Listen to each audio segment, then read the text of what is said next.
We got it. Let's go. Boom. All right. Hello, everyone. Happy Monday. Thank you for joining us today. So in honor of Heart Health Month, which is February, we are going to dive into really heart health, cardiovascular disease, and ways to prevent it. Our heart is really, it's a muscle. It's our hardest working muscle in our body. High energy demand.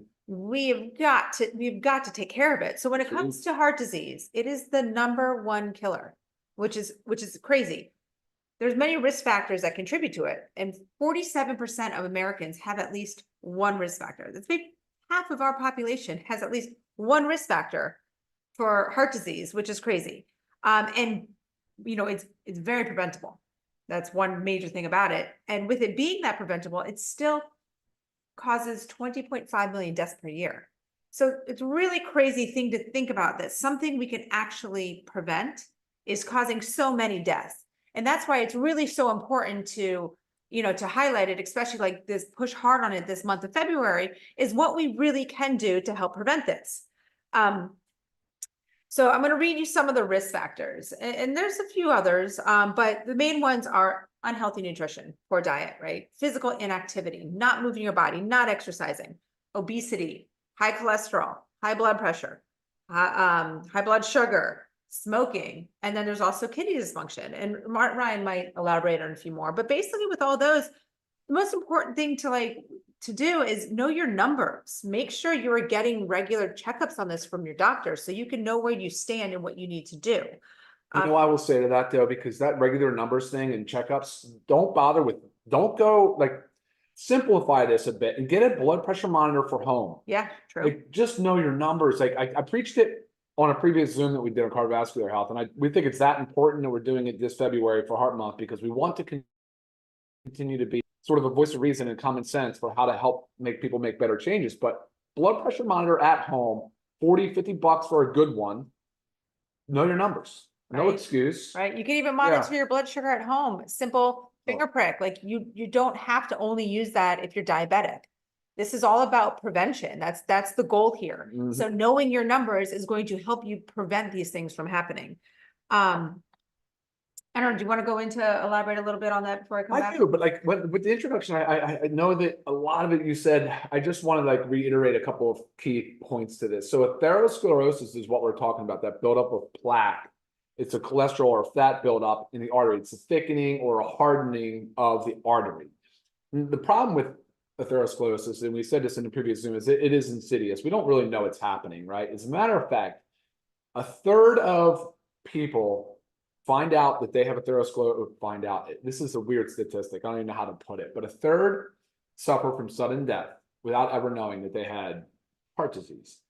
So it's years and years in the making. And that's what we want to draw attention to. And like Lisa said, a lot of these preventable risk factors, they're so important to know, because they're so kind of easy to make simple, realistic, lifestyle changes. Sure. Yeah. 100%. Yeah. But we did a previous Zoom on it, and it was awesome. I thought it was great. We really did kind of dive into the blood pressure management aspect, which is really important. I don't know if we're going to go there today exactly, but I know that a lot of this is just a reminder to us all, because even Lisa and I, with a really nice healthy nutrition plan, always can make small changes to make improvements. Sure. So awesome. Some lifestyle changes. What you want to say, we have the pillars of health. Okay. Those are the biggest things. Yep. Supplementation, key player in it, but diet, exercise, or just healthy eating, right? Exercise. So daily, regular movement, stress management, proper sleep, proper hydration. Did I miss any? No, that's what I said. Those are a great, easy reminder. Right. And these are not major things. Like when you think about it, it's like, oh, duh. Okay. You eat healthy. You got to move your body. We got to get sleep. We can't be stressed, but you have to put effort into doing each one of them. One of the proven dietary patterns is the Mediterranean diet. It is so, it's touted for heart health all over the place. This really consists of eating fish, lean meats, fruits, vegetables, whole grains, nuts, healthy fats like olive oil. So important to have a diet based on that. And that's not a restrictive diet. So I don't want you to think of it as a diet. It's a healthy way of eating. But if you can just keep your choices in those categories. I mean, the Mediterranean diet has been proven to help what is it? Prevent or reduce heart disease by 33%. And some of the major, you can maybe elaborate on this, but some of the major drugs for heart disease are only proven to 25% to prevent heart disease by 25%. So it just shows how important lifestyle really, really, really is. Moving your body every day, 150 minutes of physical activity a week. It is doable by everybody. Even if it's just waking yourself up 20 minutes early so you can get 20 minutes of physical activity a day. Like, you just have to put the effort in. De-stressing will help you with some supplements that can help with de-stressing. Sleep, we have so many helpful supplements to help with sleep, but it is so important what happens during sleep. It's like we repair, we recover, like it's crucial. And it also prevents, getting adequate sleep prevents stress on our body too, right? So we're well rested. Hydration, getting that water in with the electrolytes, extremely important. Yeah, what else? Take from there. Oh, there's a whole lot in that. Okay, yeah, awesome. But you basically just bounced around through everything. I'm going to back up for a second, say, like, how do we even know, like, how do we diagnose? How do we figure this thing out? Because we talked about blood pressure in the past. We just mentioned having a home blood pressure monitor, that's for sure. But like, there are no real good biomarkers for atherosclerosis. You can't really go and get a simple lab test to identify the level of, plaque formation. So, but you certainly can go and get a full lipid panel, which can show your cholesterol numbers, lipoprotein A, apoproteins. So you really should be you should know like your LDL, you should know your HDL. You should know your thyroid function. You should know your iron levels, your ferritin levels. These are all like basic, simple biomarkers that absolutely should be known and tested on a routine basis. But so now that you have that information, you do really need to work on implementing some of these lifestyle strategies. You have to deploy something, even if it's making one change and documenting it for the week and just going. And like, if you want to just add one supplement in and document and just make sure that you're sticking to it and having some consistency to it to improve the dietary. I would mostly come back to the nutrition aspect of it. I'm almost always going to fall back into that, which includes dietary supplements, because again, supplements are diet or a supplement to a diet, right? They're food-based ingredients. That's the nature of so that is really important for us. So that's why, like, when we talk about like the super reds, and Lisa says, well, it follows along with prescription drugs, a lot of the drugs follow a lot of the similar pathways too. So like, I guess I'm going to talk about supplements. I might as well just dive into that first, because each pillar has something that's relatable, and I think we can take something away from it. But for starters, I love the super reds because I really do think of this as probably the leading best way to provide cardiovascular support, because of the dietary nitrates and the antioxidants that are in here. We all create free radicals that are reactive oxygen species. That's like the inflammatory sort of this is where an inflammatory process starts. There can be a good and bad part of that too, like where if you exercise hard, you can create a lot of reactive oxygen species and have some free radicals. But typically the body responds very quickly with antioxidants, and it neutralizes those and puts them to rest and really adapts to it. And so it overcomes it. But when we have these constant, if we're eating high diets high in processed foods, if we're eating a lot of baked goods, a lot of pastries, added sugars, if we're doing things that we know we shouldn't be doing like that, you're constantly insulting your body, and the body's having to work really extra hard, and it can deplete a lot of the reserves of antioxidants. That's why using something like the organic super reds is it's clutch. It's a good choice because of the ingredients like the aronia, the hawthorn, the pomegranate, the grapeseed extract. I mean, these are the red beet, yeah, of course, super high in antioxidants, but also the major contributors as a dietary nitrate to the nitric oxide pathway, which in essence, heart disease is a dysfunction of the endothelium, which is the inner lining of your blood vessel where it produces nitric oxide. Over time, we lose the ability to make nitric oxide. And it's an important signaling molecule because it opens up the blood vessels, it increases blood flow, which thereby reduces blood pressure.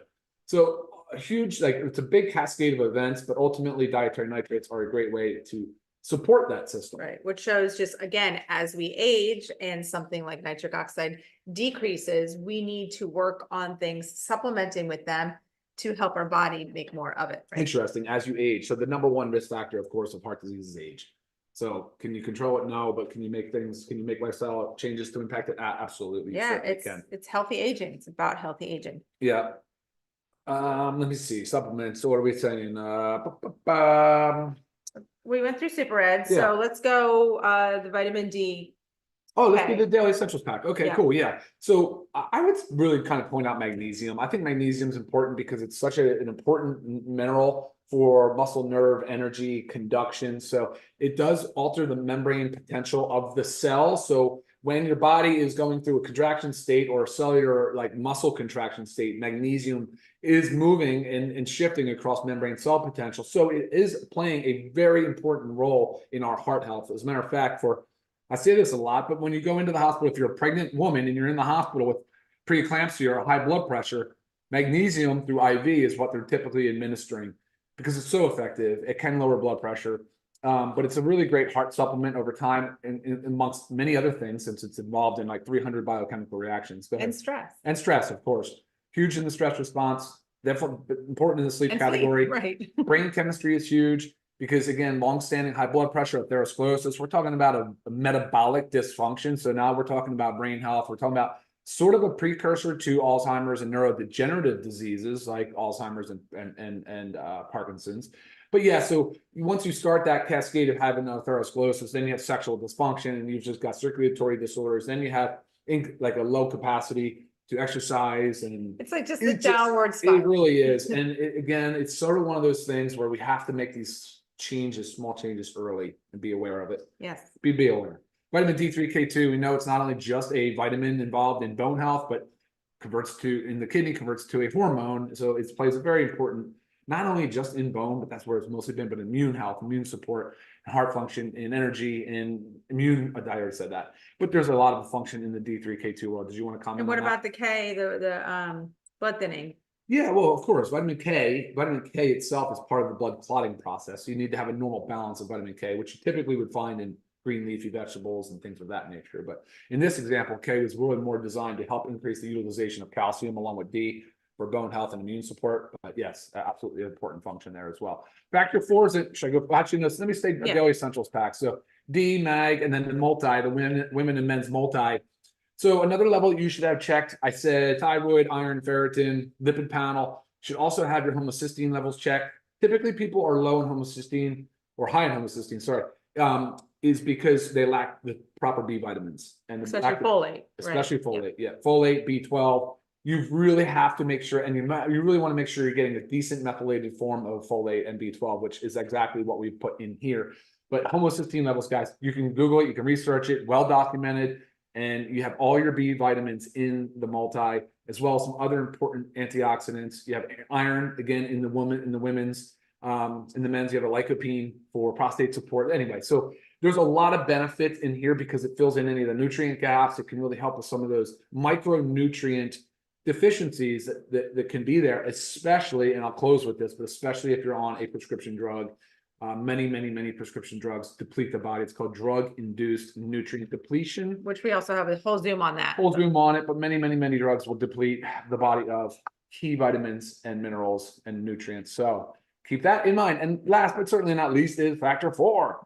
But factor 4 is cool because, like I said earlier, you want to know your lipid panel, you want to know your HDL, you want to know your LDL, you want to know your triglycerides, your lipoproteins. So you with this, we know that there's a qualified health claim, the FDA supports it, that using omega-3 fatty acids can decrease it can raise our HDL and it can decrease our triglycerides, primarily taking down those triglycerides, which out of control high triglycerides we know is a problem. There's actually a prescription drug on the market for that same exact purpose. Right. So not only is there omega-3 fatty acids in here. Well, omega-3s, they also, I mean, they help prevent blood clots and plaque buildup.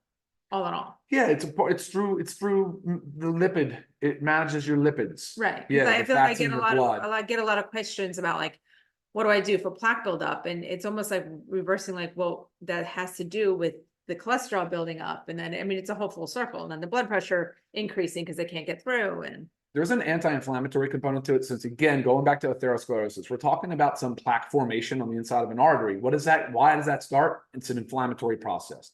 Is it reactive oxygen species? What is that insult that has caused it to get sticky and stuck on the inside of the artery?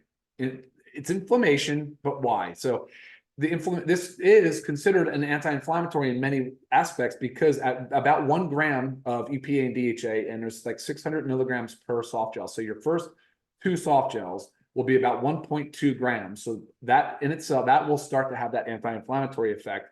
At about 3,000 milligrams or 6 soft gels, which would be 3,600 milligrams or 3.6 grams.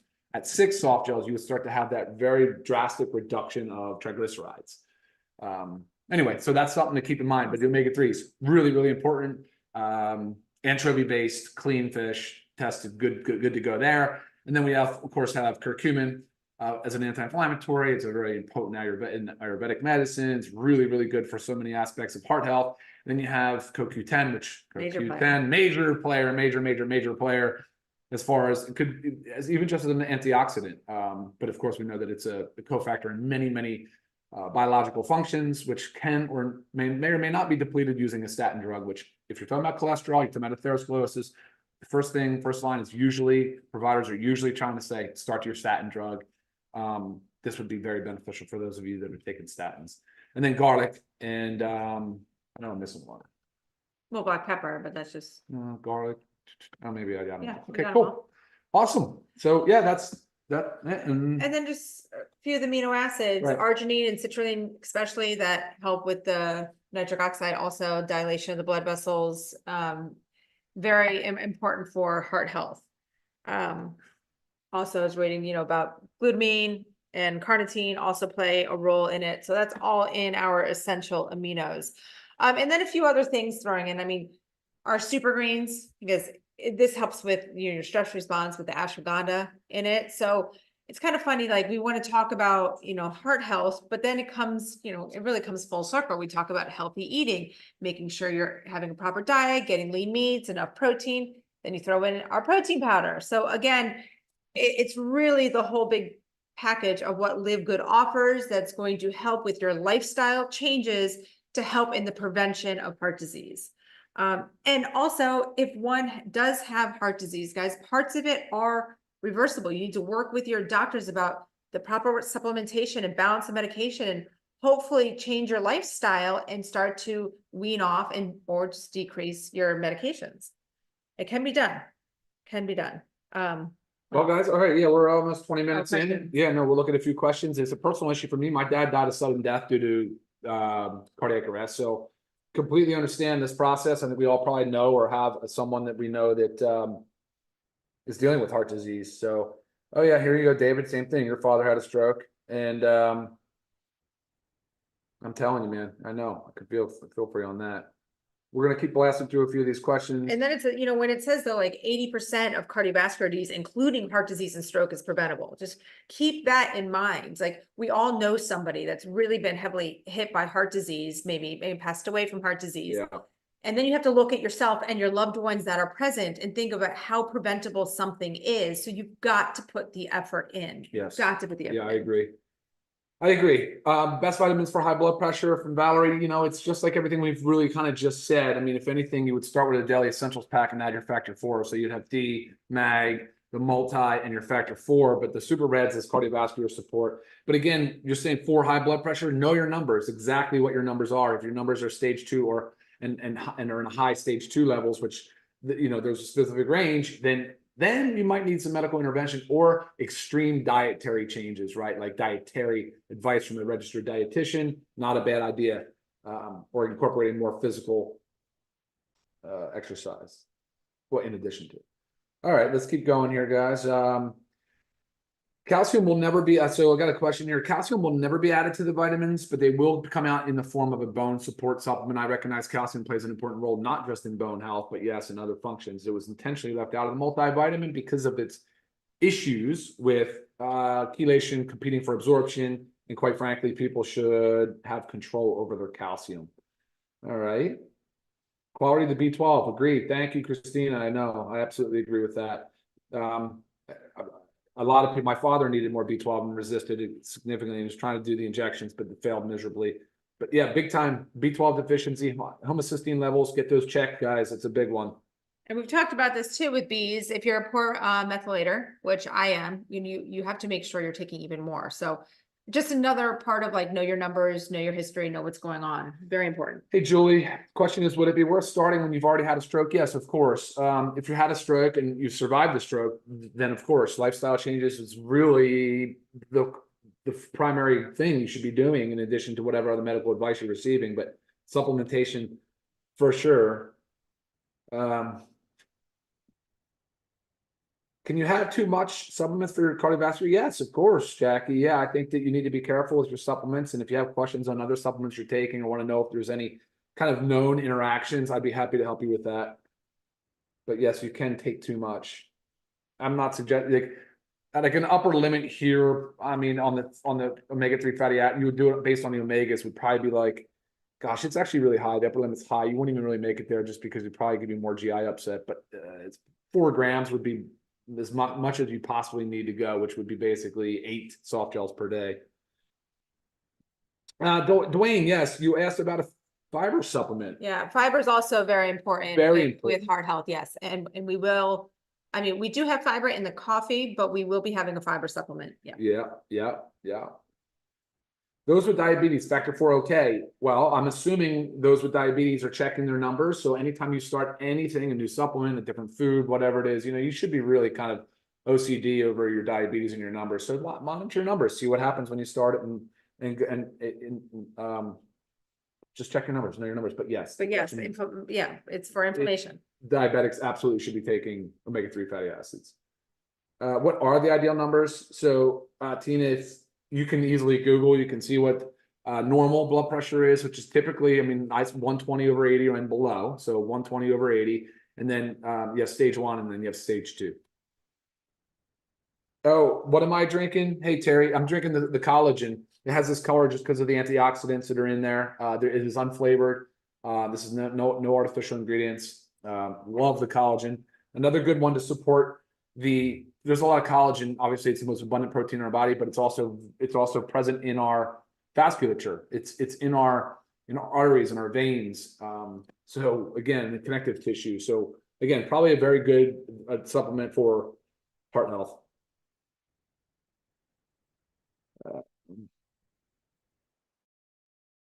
You seen it? Now, remember, as always, if your question doesn't get answered, maybe it's because it doesn't pertain to the topic right here. Please email lisa@livegood.com. I can help you with that. Yeah.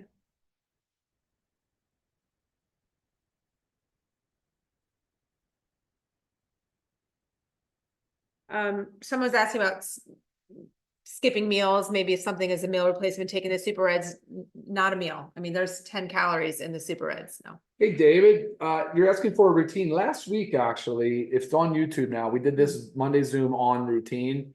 And I definitely check that out if you get a chance. I think that's a good one. Yes, Ryan and I each gave our routines, and we take every single one of our supplements. So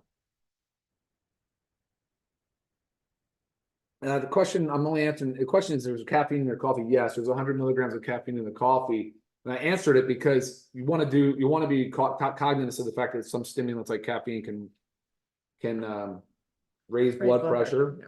Short-term raise, but if you have out of control, like uncontrolled high blood pressure, then caffeine would be a no-go. But again, controlled, you know it, you know your numbers. All right, guys. Good job today. Yes. A little bit of a slow start. I love this topic. It's personal, it's informative. There's so many ways that you can have positive changes in your daily routine. And again, reiterating again, the fact that it is highly preventable. I feel like that is one of the main reasons why I love this topic so much, is how prevalent heart disease is, but how preventable it is. So we all have got to do our part and take care of our heart. And I know it, guys, some question here. I know it says a Live Good proprietary blend, but that's not actually, right below it is the breakdown of everything that's in the blend. We're not hiding it. Proprietary in this example just means that that's the formula that I came up with. Yeah, it's our blend. And that is everything. Before I go, I just want to leave you with the drug-induced nutrient depletion comment. Most people that get diagnosed with high blood pressure typically go on a diuretic or a water pill, and the first thing that they lose is magnesium and some potassium and some other very important minerals for heart health. So be very cognizant of that. And you should supplement. You should definitely be supplementing. And the same with the statin drug. There's other medications. We did a Zoom on drug-induced nutrient depletion, so please check it out. Please feel free to email us. I will actually give you my personal take on what you might be deficient in based on the medications that you take. So, Yep. guys, thank you for watching. Lisa, you want to close it? Thank you guys. Take care. And like I just said, my little rhyme, do your part and take care of your heart. Have a great day. All right, see y'all.